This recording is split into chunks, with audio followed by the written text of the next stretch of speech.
Kan pendeta-pendeta sudah ada dalam program ini. Program saya.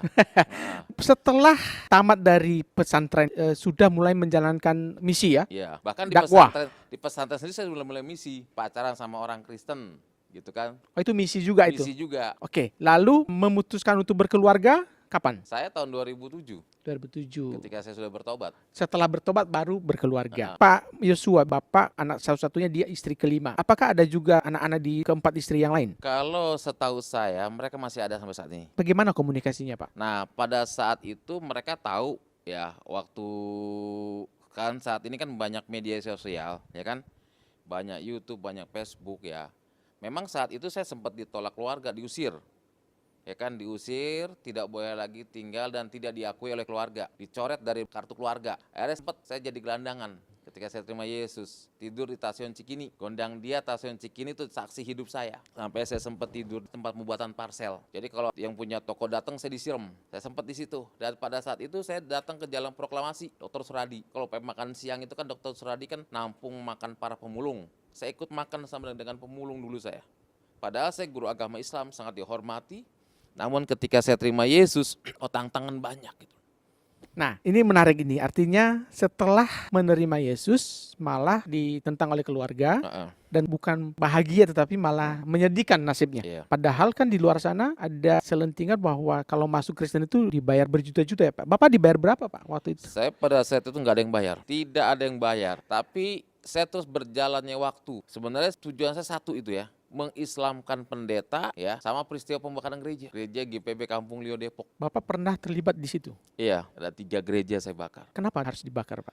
Kan gini, ceritanya ingin mengislamkan pendeta itu. Karena pendeta ingin saya islamkan nggak berhasil. Saya punya ide dalam benang pikiran saya kan, kalau seandainya ini gereja dibakar, mungkin pendetanya akan menyerahkan diri masuk Islam. Tapi ternyata tidak ada yang menyerahkan diri. Justru setiap gereja yang saya bakar mereka saya survei. Itu mereka pada nyanyi-nyanyi di gereja yang dibakar. Sampai saya berkata nih orang Kristen, maaf kata ya, ini orang Kristen edan kali ya. Kok gereja dibakar kok malah nyanyi-nyanyi. Ternyata di balik pujian itu mungkin ada kuasa Tuhan. Mungkin mereka berdoa, Tuhan, kau jamah hati orang yang membakar gereja. Dan ini salah satu korban doa. Saya katakan, saya tuh nggak ada niat jadi pendeta, betul. Nggak ada tujuan saya jadi hamba Tuhan. Nggak ada niat saya. Karena saya cita dari kecil orang sudah dibesarkan di keluarga muslim. Sholat 5 waktu saya lakukan. Puasa di bulan suci Ramadan saya kerjakan. Dan sholat-sholat lainnya saya kerjakan. Itu nggak ada niat saya untuk menjadi seorang hamba Tuhan. Tapi karena firman Tuhan sendiri berkata, bukan kamu yang memilih aku, tetapi aku yang memilih kamu.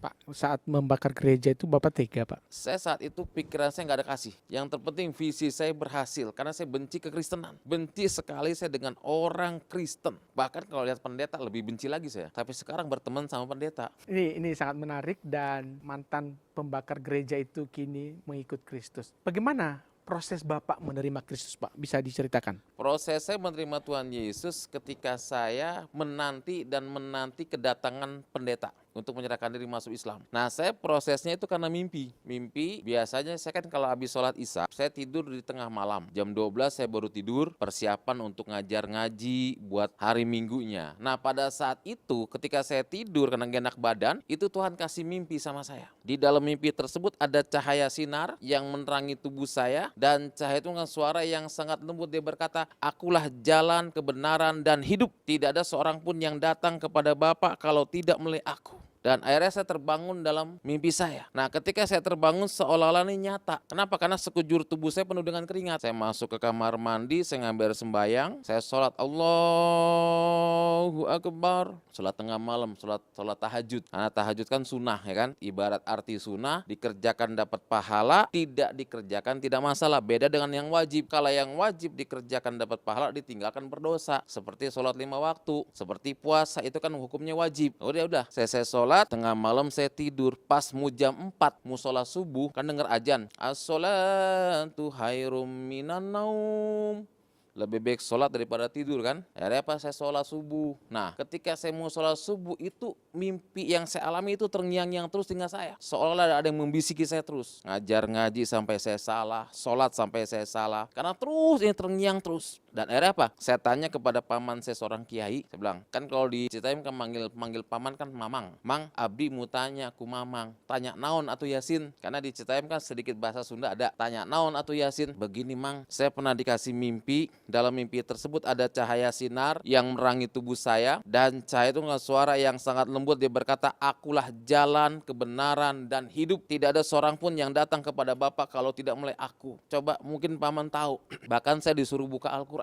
Saya buka Al-Quran yang 30 juz, 114 surah, saya buka Al-Quran, itu gak ketemu ayat itu. Saya bilang, Mang, saya sudah buka Al-Quran, gak ketemu. Terus paman saya bilang, cobalah kamu ke guru ngaji kamu, tanya sana. Saya tanyalah ke guru ngaji saya. Justru guru ngaji saya menyarankan saya, itu katanya ngimpi dari setan katanya. Suruh mandi air kembang. Ya terpaksa lah saya mandi air kembang kan. Saya belanja ke pasar Citayam, dari stasiun Citayam kan gak jauh tuh pasarnya. Saya beli air kembang, bahkan zaman dulu zamannya belum ada handphone kan, zamannya pager. Terus itu pager saya berbunyi. Karena kalau pager kan harus ke wartel dulu kan, pesen, wah bunyi lu, ada dari guru saya, jangan lupa beli minyak nyong-nyong kan. Saya pulang dari pasar, dia bilang, abah ini minyak nyong-nyongnya sama kembang 7 rupa, ulah kemana-mana, nanti abah panggil. Ternyata guru ngaji saya itu kasih mantra-mantra di kamar mandi. Mau dimandiin? Mau dimandiin air kembang.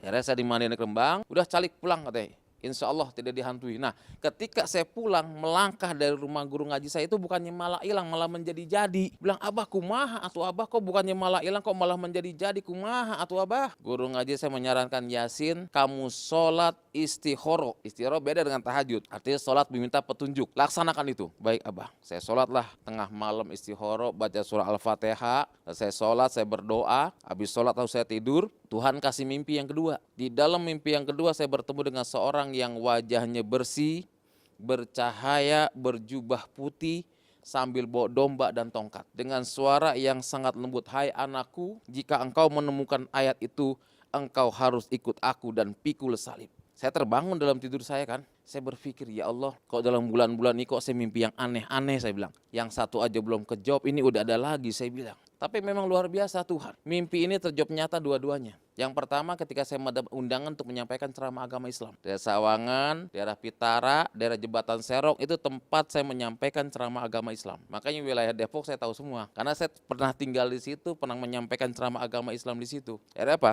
Saya berangkatlah untuk menyampaikan ceramah agama Islam. Walaupun saat itu saya masih ustadz kampung kan. Ya ceramahnya nggak kayak ustadz kayak sekarang kan, masuk TV kan. Ya ustadz kampung gitu. Diundang dari musola, dari masjid untuk acara Isra dan Mi'raj dan Maulid kan. Ya saya ceramah, diantar sama santri saya, diantar pakai mobil, saya pakai baju gomis, baju yang kayak Habib Rizik, pakai udeng-udeng di sini, saya berangkat. Nah, ketika di dalam perjalanan, ya, maaf kata, saya tuh jatuh sakit pengen buang hajat besar. Saya bilang santri saya, berhenti sebentar. Ayah naon Pak Ustadz, berhenti. Cari di rumah penduduk ini yang ada WC. Ustadz mau buang hajat. Santri saya turun. Ternyata di rumah penduduk itu nggak ada WC, banyak kan jamban. Saya bilang, Masya Allah, kalau saya buang hajat di jamban, saya bilang bahaya. Kan dibuka semua kayak Tarsan dong nanti, saya bilang. Saya mesti cari WC, saya bilang. Nah ada rumah Nubagar kan bahasa Sunda rumah bagus. Itu rumah mewah. Sampai di depan rumah mewah, saya ngucapin kalimat Assalamualaikum, yang punya rumah nggak jawab. 3 kali ngucapin Assalamualaikum dalam Islam harus tinggal. Kenapa? 1, yang punya rumah nggak ada. Akhirnya apa?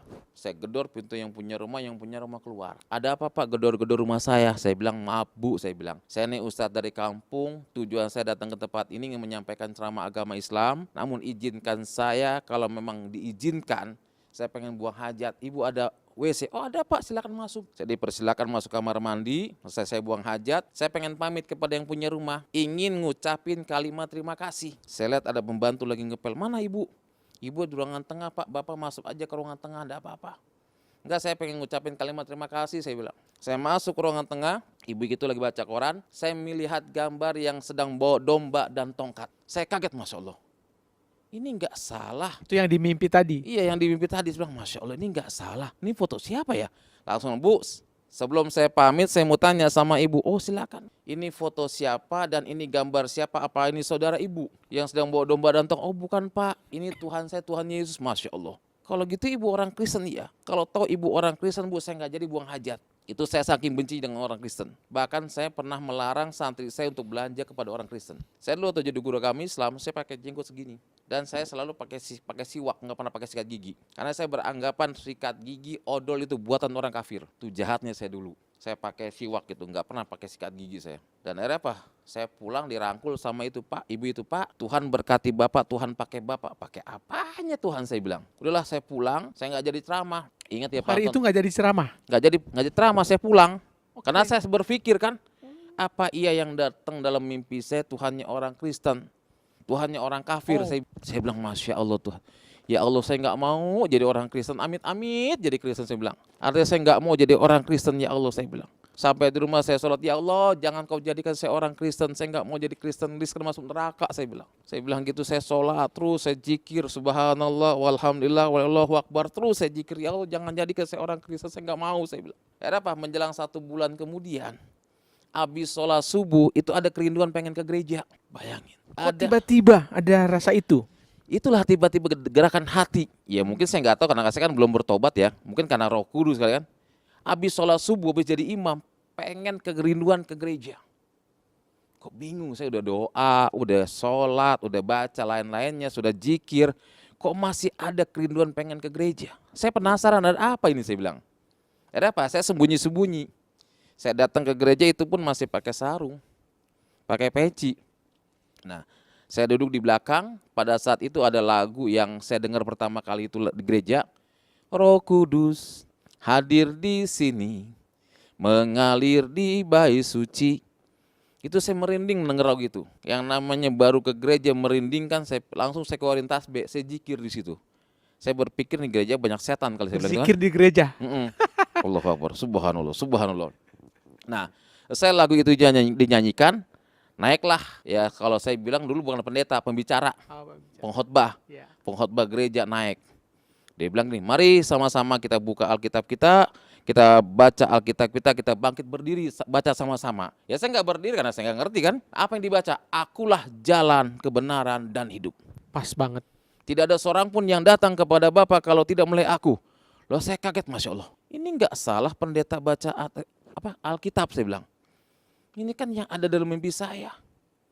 Saya tuh seolah-olah mau keluar nggak bisa kaki saya. Nggak bisa untuk melangkah gitu loh.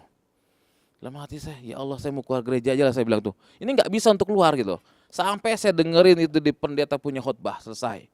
Nah akhirnya selesai pendeta khotbah, pendeta berkata, saya mengundang saudara yang pertama kali datang ke gereja maju ke depan. Lalu, ya karena saya merasa pertama ada ibu-ibu dorong, ayo Pak maju Pak, maju Pak. Kenal sama ibu-ibu tuh? Enggak. Ayo maju Pak. Ya saya majulah, didoakan. Pendeta bilang, Anda berlutut. Lah saya kurang ngajarin pendeta. Saya suruh berlutut, saya berlutut. Nah ketika saya berlutut, itu pendeta tumpang tangan sambil nyanyi lagu. Bersama dengan apa? Orang gereja semua. Mari kita nyanyi. Mengalirlah kuasa Roh Kudus. Dengar lagu itu saudara. Saya tuh menangis. Bertahun-tahun saya sholat, bertahun-tahun saya ngaji, bertahun-tahun itu nggak pernah saya nangis seperti itu. Ketika saya nangis teringat saya bakar gereja. Teringat saya ingin mengislamkan pendeta. Dan akhirnya saya dipeluk sama itu pendeta yang khotbah tadi, Tuhan berkati kamu, Tuhan pakai kamu. 2 kali kalimat Tuhan pakai saya dengar. Tiba-tiba ada orang tua kayak oma-oma nyalamin saya, nak Tuhan berkati kamu, Tuhan mau pakai kamu. Coba 3 kali kalimat Tuhan pakai, dengar dari mulut seseorang. Dan akhirnya apa? Saya pulang, saya cuci kaki saya tanah 7 kali, air 7 kali. Saya anggap saya langsung tobatan nasuha, saya nggak akan ngulangin lagi. Saya sholat, ya Allah, saya nggak mau jadi orang Kristen, saya bilang. Saya nggak mau ya Allah, saya bilang. Saya nggak mau, tapi yang namanya panggilan itu tidak bisa sembunyi. Dan ada apa? Selama 4 kali saya berturut-turut ke gereja. Itu pun sembunyi-sembunyi.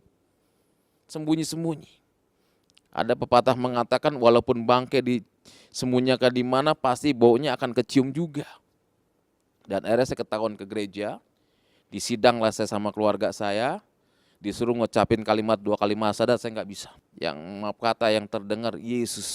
Yesus yang saya ucapkan. Langsung ditampar dan saya ditonjok. Dimasukkan kamar mandi, disiksa, seperti ini kayak Tuhan Yesus disalib. Dicambuk dan ini bekas cambukannya. Maaf kata ya, kalau saya mau jujur, saya punya gigi palsu. Bekas sisa, saya buka ya. Ini gigi palsu saya. Nih, Itu bekas bekas dipukul. dipukul dulu, nih gigi palsu saya. Gigi palsu saya. Bekas keluarga saya dulu nyiksa saya. Gigi palsu. Dan akhirnya saya diusir keluarga. Terima Yesus, ada keputusan. Kalau kamu masih menerima Tuhannya orang barat katanya, keluar kamu dari sini. Jangan ada yang kamu bawa, kecuali pakaian kamu yang ada di badan. Saya sempat keluar, kadang-kadang dulu kan kereta ekonomi masih ya, yang merah itu kan, ya kalau naik pintunya terbuka semua. Banyak pedagang di Ya sana. banyak pedagang ya, saya naik itu, saya kan bingung karena diusir nggak ada uang kan. Mau tidur di mana, dulunya guru, bahkan santai-santai saya bilang, saya ini Ustadz udah gelo katanya. Ustadz gelo katanya, Ustadz gila. Ya udahlah, dari Stasiun Citayam saya melanang buhana, tidur di kadang-kadang di Stasiun Gondang Dia yang belum jadi. Itu kan kadang-kadang saya tidur di Stasiun Cikini, di emperan. Karena sudah ditolak di rumah. Betul-betul ditolak sama sekali, saya ditolak sama sekali. Udah nggak mau terima saya karena saya dianggap kafir. Dengan sama sekali istilah ditolak, dan saya sempat tidur di emperan ke emperan, stasiun saksi hidup saya Stasiun Gondang Dia dan Cikini. Itu kan dulu banyak parsel-parsel. Saya tidur di situ pakai alas koran. Makan dari mana, Pak? Saya makan kadang-kadang ya melihat kalau ada kebaktian di dalam proklamasi Dr. Suradi, itu kan jam 12 siang ada makan siang gratis dari Tuhan.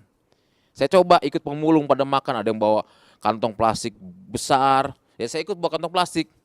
Walaupun makan nasi sama tahu doang buat besok pagi atau buat besok malam. Ya saya begitu melanang buana, saya cari-cari apa namanya? Ya jalan-jalan, siapa tahu nemu uang recehan. Padahal saya ya di Ustadz tuh nggak kekurangan dana kan, nggak kekurangan uang, ada aja kan. Tapi ketika saya terima Yesus mengalami proses yang luar biasa. Tapi firman Tuhan mengatakan, cari dulu kerajaan Allah dan kebenarannya, maka semua itu akan ditambahkan dan disempurnakan bagimu. Dan pada saat itu Tuhan mulai pertemukan saya dengan seorang ibu ya dari Manado, yaitu Ibu Eles Rombot yang sudah almarhum. Beliau salah satu kakak daripada pendeta Sese Rombot yang ada di Romangun. Ya, beliau lagi pelayanan ke pemulung, beliau hampiri saya dan saya suruh ikut dengan beliau, dan puji Tuhan saya dibimbing dan disekolahkan ya, sekolah hamba Tuhan ya, puji Tuhan. Dan tahun 2007 saya menikah dengan anak seorang ustadz. Istri saya anak seorang ustadz. Dan sekarang puji Tuhan saya punya keluarga, dari pihak istri 52 orang sudah bertobat terima Yesus. Puji Tuhan. Ya, makanya saya punya pastori di rumah ada musolahnya. Pendeta Buyung Ismail pernah khotbah di tempat saya, keluarga saya semuanya muslim, 52 orang sudah terima Yesus dari pihak istri saya. Ya, makanya saya pelayanan saya itu di kalangan muslim. Masuk ke pondok, masuk lagi ke anak-anak jalanan, itu saya punya visi. Dulu maaf kata, saya nggak ada sifat kasih. Tapi sekarang setelah jadi hamba Tuhan, saya nggak bisa lihat orang menderita. Saya melayani pemulung, melayani anak jalanan. Dulu nggak ada. Dulu, tapi sekarang Tuhan ubahkan saya bisa melayani mereka. Melayani tukang beca, itu saya. Luar biasa, Pak Pendeta. Dari tadinya pembakar gereja, mengislamkan para pendeta, sekarang sudah menjadi kebalikannya. Beliau menjadi hamba Tuhan dan menjadi penolong bagi kaum papa, bagi kaum pemulung. Ada tadi cerita yang menarik ketika sebelum bertobat, ada pendeta yang dikejar-kejar untuk diislamkan. Iya. Kita sudah tersambung dengan Bapak Abi Ismail, Bapak Buyung. Kita bertanya-tanya sama Pak Buyung, bagaimana pengalaman ini? Ya. Halo, selamat siang Pak Ismail. Selamat siang. Apa kabar Pak? Baik, luar biasa. Baik. Bersama kami di sini ada Pak Yosua. Bapak kenal Pak Yosua ini, Pak Ismail? Ini memang pendeta ganteng ini saya kenal. Bisa ceritakan Pak awal mula perkenalan Bapak dengan Pak Yosua ini? Ya Pak, jadi saya menggembalakan cukup lama sejak saya bertobat dari, saya pernah Islam waktu masih kecil.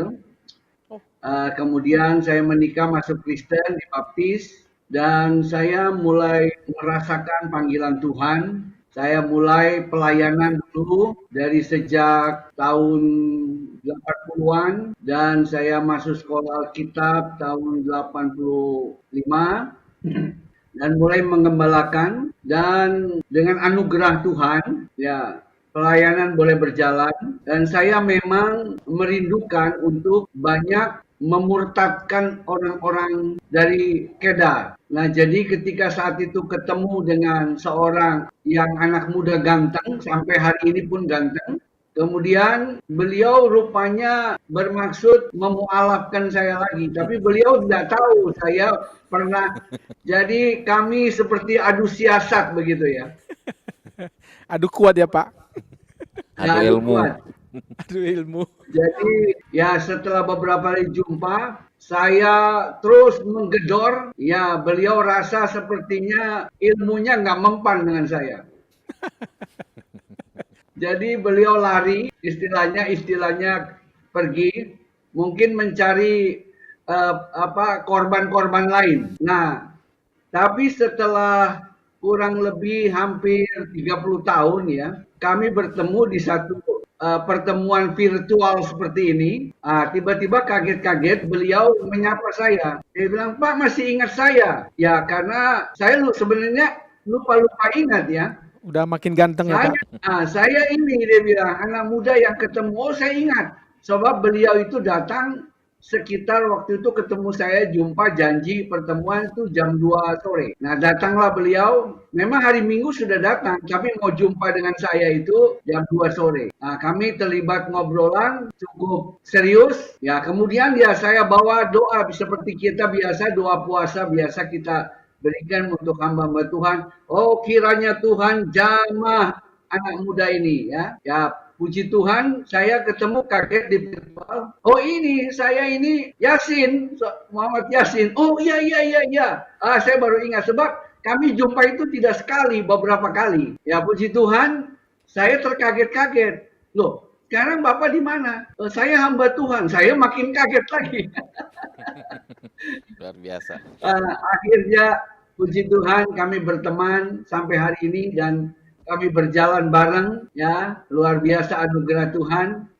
Saya percaya banyak lagi di luar yang sedang menanti jamahan dan pertolongan Tuhan dan itulah misi kita untuk kemuliaan kerajaan Allah betul-betul terisi sesuai kehendak Tuhan. Tuhan mau menginginkan semua orang diselamatkan.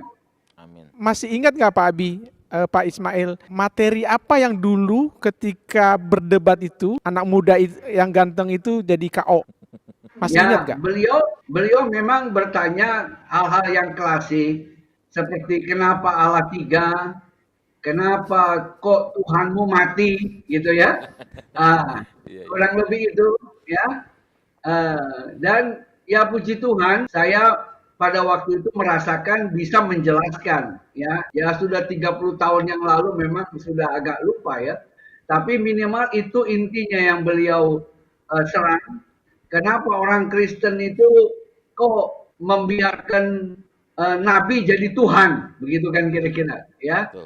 Nah, itulah kira-kira yang menjadi pergumulan Pak Yasin ya. Nah, ketika kita menjelaskan ya puji Tuhan, rupanya ayat itu bekerja beberapa puluh tahun kemudian benarlah firman Tuhan berkata bahwa firman Tuhan tidak akan kembali sia-sia. Amin.